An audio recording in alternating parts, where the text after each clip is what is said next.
अस्सलामुअलैकुम दोस्तों और साथियों, उम्मीद है आप लोग खैरियत से होंगे। इस वीडियो में मैंने गुज़िश्ता वीडियो में क्योंकि वैक्सीन का जिक्र किया था, तो उससे जुड़े हुए दोस्तों के 2 सवालों के जवाब देने हैं। उनमें से जो पहला सवाल है वो ये है कि ये जो वैक्सीन है इसके बनने में इतना टाइम क्यों लग रहा है। लेकिन उससे पहले मैं आज की खबर के बारे में आपको बता दूं, तो पाकिस्तान में गुज़िश्ता 48 आवर्स में 3 जो सियासतदान हैं जो कि एक्टिवली काफ़ी इन्वॉल्व हैं पॉलिटिक्स में, उनकी डेथ हुई है कोरोना वायरस की वजह से। तो इसकी वजह क्या है कि हमारे जो पॉलिटिशियंस हैं, जब से ये वबा पाकिस्तान में आई है, अभी तक कम से कम 6 जो पॉलिटिशियंस हैं उनकी डेथ हो चुकी है इस वायरस की वजह से। तो इसकी सबसे बड़ी वजह ये है कि हमारे ये बहन भाई शायद उन तमाम एहतियात जो होती हैं उसका ख्याल नहीं रखते जो सबको ख्याल रखना चाहिए। आप लोगों को मालूम है कि मैं हमेशा आप लोगों से एक रिक्वेस्ट करता हूं कि आप लोगों ने किसी भी तरह इस वायरस को अपने अंदर एंटर होने से रोकना है, क्योंकि ये वायरस आपके सोशल स्टेटस का, आपकी टफनेस का, आपकी फिजिक का, आपकी नेशनैलिटी का कोई रिस्पेक्ट नहीं करता। एक दफ़ा ये वायरस आपके अंदर चला जाए तो फिर ये आपके इस वायरस और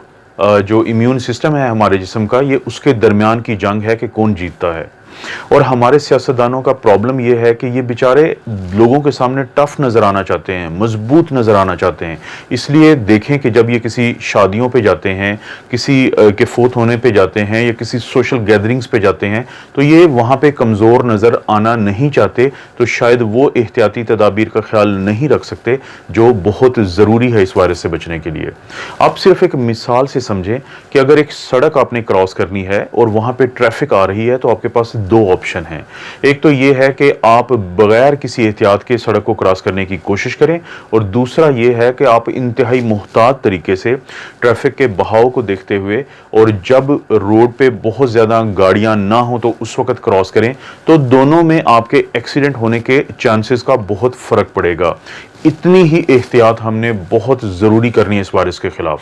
मास्क पहने, ज़रूर पहने। अपने हाथों को 20 सेकंड के लिए पानी और साबुन से ज़रूर धोएं। घर से निकलते हुए कोशिश करें कि आपके पास एक छोटा सैनिटाइज़र हो, कि जहाँ पे आपको लगे तो आप वहाँ पे इस्तेमाल करें अपने हाथों को सैनिटाइज़ करने के लिए। वापस आते हैं अपने सवाल के जवाब की तरफ कि वैक्सीन के बनाने में इतना टाइम क्यों लग रहा है। अभी तक जो टाइम दिया गया है वो है सितंबर अक्टूबर का, कि उस वक्त तक ये वैक्सीन आ जाएगी। अगर ये वैक्सीन उस टाइम पे आ जाती है तो ये इंसानी तारीख की सबसे कम वक्त में आने वाली वैक्सीन करार पाएगी। आमतौर पे जब कोई वैक्सीन बनती है तो उसको 4 ट्रायल से या 4 फेजेस से या 4 मरहलों से गुजरना होता है। मरहला नंबर 1 ये होता है कि 100 से कम या एटलीस्ट 1000 से कम लोगों पे इसका इस्तेमाल का आगाज़ होता है। इससे ये जो फेज़ 1 है इसमें कम लोगों की तादाद चूज़ की जाती है, ताकि अगर कोई साइड इफ़ेक्ट्स भी आएँ और ये अगर चेक करना हो कि क्या इम्यूनिटी या डेवलप हो रही है या एंटीबॉडीज़ बन रही हैं, तो वो इसी फेज़ 1 में होता है। आमतौर में इसमें महीने लगते हैं, लेकिन इस वक्त तक फेज़ 1 को क्रॉस कर चुके हैं, क्योंकि इस वक्त दुनिया की 2 कंपनियां इस पूरे जो वैक्सीन्स के ट्रायल इनमें सबसे आगे हैं। इसमें एक अमेरिका की कंपनी है मॉडर्ना, जो कि एक वैक्सीन की तैयारी कर रही है या वैक्सीन के इन मरहलों से गुजर रही है, और उस वैक्सीन का नाम है mRNA-1273। और इस वक्त ये फेज़ 2 में दाखिल होके तकरीबन फेज़ 2 कंप्लीट होने लगा है। फेज़ 2 क्या होता है कि फेज़ 2 में तकरीबन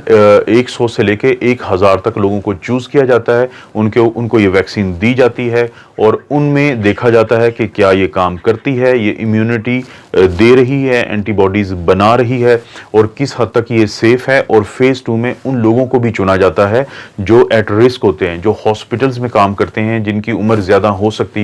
लेकिन उनके एक्सपोजर को देखा जाता है। अभी तक जो मॉडर्ना कंपनी है और जो बरतानिया में ऑक्सफोर्ड के यूनिवर्सिटी के साथ मिलके एस्ट्राजेनेका काम कर रही है, वो फेज़ 1 से कामयाबी से फेज़ 2 में दाखिल हो चुके हैं। फेज़ 1 की कामयाबी का मतलब है कि उन्होंने एंटीबॉडीज़ प्रोड्यूस की हैं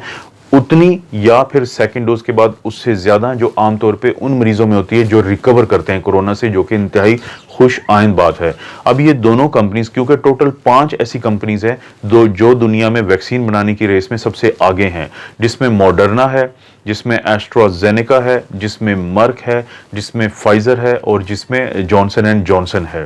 तो अब जुलाई के आगाज में ये दाखिल हो जाएंगी फेज़ 3 में, और फेज़ 3 में हज़ारों लोगों को ये वैक्सीन दी जाती हैं। हज़ारों से मुराद ये है कि जो मॉडर्ना है ये कम से कम 30,000 या 30,000 जो वॉलंटियर्स हैं उनको ये डोजेस देंगी, और उसमें ये देखेंगी कि किस हद तक ये सेफ है, किस हद तक इसका इम्यून रिस्पॉन्स या एंटीबॉडीज़ बनाने की सलाहियत है, और साथ साथ वो ये देखेंगे कि ये किस तरीके से कितनी डोज दी जा सकती है और कितना अरसा तक एक डोज काम करती है और उसके बाद सेकेंड डोज दी जाती है। जैसे अभी फेज़ 1 ट्रायल में 2 डोजेस के बाद बहुत अच्छा रिस्पांस आ रहा है, और ख़ास तौर पे सेकेंड डोज जो 42 डेज़ या 42 दिनों के बाद दी गई है, तो उसका रिस्पांस उन मरीजों से बहुत बेहतर है जो कि कोरोना वायरस से सेहतयाब होते हैं। फेज़ 3 ट्रायल में जब हज़ारों लोगों पे ये इस्तेमाल हो जाती है, तो उसके बाद आता है फेज़ 4 या फाइनल फेज़, यानी फेज़ 3 की कामयाबी के बाद जो जुलाई के पहले हफ्ते में शुरू हो रही है अमेरिका में और बरतानिया में, ये फेज़ 3 की कामयाबी के बाद अप्लाई कर देंगे लाइसेंस के लिए, जो ज़ाहिर है इनको बहुत जल्दी मिलेगा, और उसके बाद ये मार्केट कर देंगे इन वैक्सीन्स को। जब ये वैक्सीन्स मार्केट में आ जाएंगी तो वो फेज़ 4 करार पाता है, जिसमें लाखों करोड़ों लोगों को ये डोजेस दी जाती हैं, ये वैक्सीन दी जाती हैं, और उनको साथ साथ मॉनिटर किया जाता है किसी भी प्रॉब्लम के लिए, एफिकेसी के लिए, कि कितना अरसा ये चलने के बाद इसको वैक्सीन को दोबारा बनाना पड़ेगा या इसको चेंज करना पड़ेगा। तो अब सवाल ये पैदा होता है, आप लोगों के जहनों में ज़रूर पैदा होगा कि इस सब की क्या ज़रूरत है। तो अगर बहुत जल्दी ये सब कुछ करके और सारे लोगों को लगा दी जाए वैक्सीन, दोस्तों ये इंतहाई ख़तरनाक काम है कि अगर इन फेजेस को हम, यानी फेज़ 3 तक को अगर हम ना अडॉप्ट करें और हम इसको इस तेज़ी से क्रॉस करें, तो ये इंतहाई ख़तरनाक हो सकता है।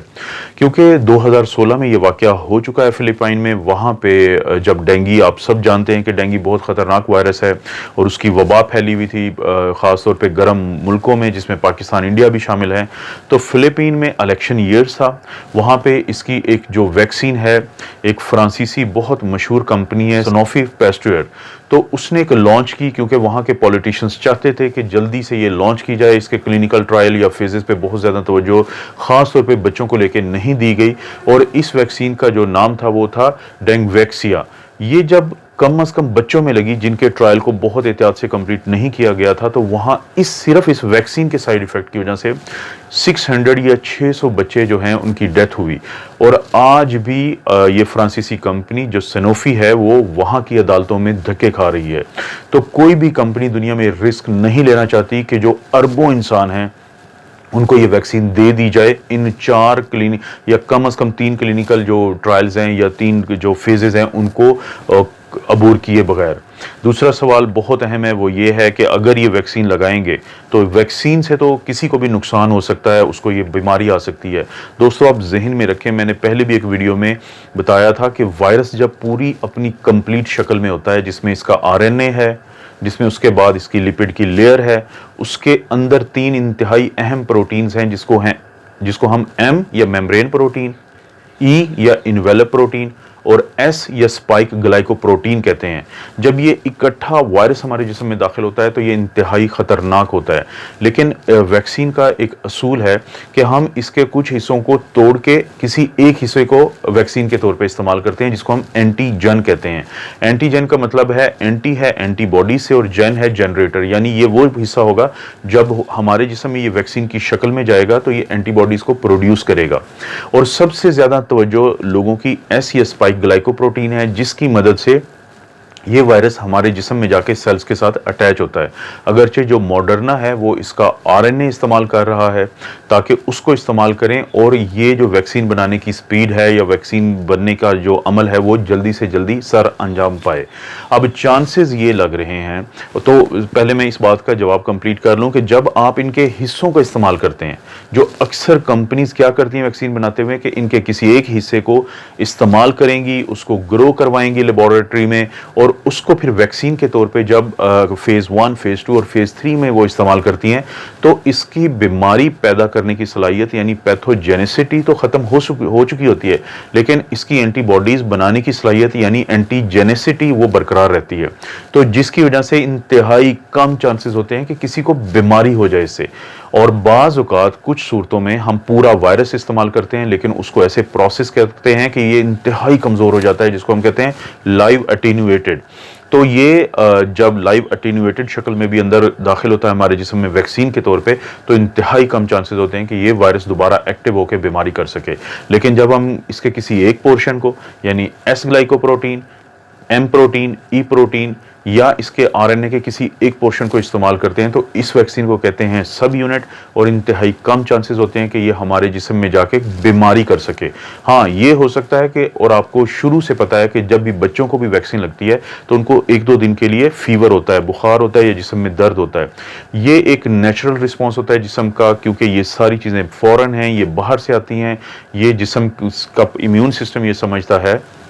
कि इनका ताल्लुक हमारे जिस्म से नहीं है, तो वो रिएक्ट करता है। आप जहन में रखें कि जो लोग नेचुरल इम्यूनिटी से, नेचुरल वैक्सीनेशन से यानी कोरोना से सेहतयाब भी होते हैं, उनमें भी क्या होता है, जैसे ये वायरस हमारे जिस्म में जाता है, मैंने अपनी एक वीडियो में बताया था कि हमारा एक इम्यून सिस्टम है जिसको हम कहते हैं इनेट पार्ट, उसमें जो मैक्रोफेजेस हैं, नेचुरल किलर सेल्स हैं या डेंड्रोटिक सेल हैं, वो इसको जल्दी से तोड़ते हैं छोटे छोटे हिस्सों में और मारते हैं, और इसमें से किसी एक हिस्से को हमारे बी और सी टी सेल को दे देते हैं।